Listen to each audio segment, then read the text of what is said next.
A young man went over to another Jew at a wedding. He said, "You remember me?" He said, "I don't remember you. Who are you?" He introduces himself. He says, "Ah, you were my student. Third grade. You were my student. Yeah? Wow, I haven't seen you in so many years. How is your life? What are you involved in?" He says, "I'm a teacher." He says, "Wow, just like me. What inspired you to become a teacher?" "What inspired me to become a teacher was you." He said, "How did I inspire you to become a teacher?" "I saw what an impact you had on me. I realized what an impact I can have on children. I decided to go into education." He said, "What type of impact did I have on you?" So he said, "I'll remind you, but I'm sure you remember the story. There was one day that one of my friends got himself, his mother or father bought him a beautiful wristwatch, and I dreamt for a watch, and I didn't afford one. So I decided to steal his watch. He had it in his pocket. I took his watch, I stole it. He came into class, he saw somebody stole his watch. He came complaining to the teacher, somebody stole his watch. So you made an announcement.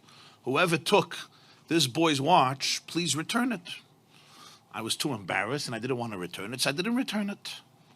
So you locked the door and you said, "I'm going to have to line everybody up and empty their pockets in order to get back the watch." And that's what you did. And I thought to myself, this is going to be the most shameful moment of my life. And then you said, "All boys line up at the wall, but I want everybody to have their eyes closed. Everybody's eyes must be closed." And you went from pocket to pocket, and everybody's eyes were closed. And then you came to my pocket, and you found the watch, and you took it out, and you went through everybody's pockets with everybody's eyes closed. And then you said, "Okay, everybody can open their eyes." You gave the watch back to its owner, and you never ever said a word to me throughout the entire year. You never mentioned the story.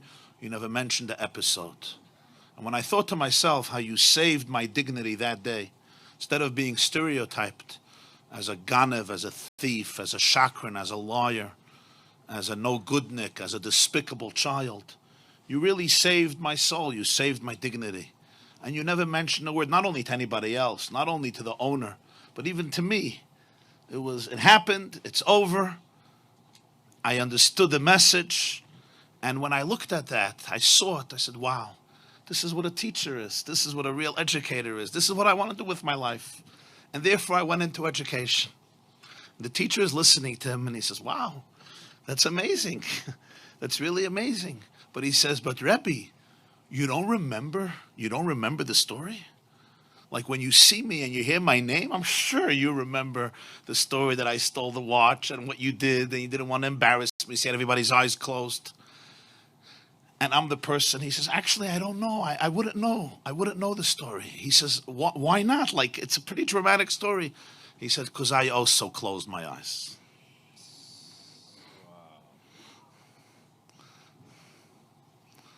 So I want to bless you and bless all of us that we should be able to be such leaders, such teachers, such parents, such educators, such mashpiyim, to be able to be there for people in this way.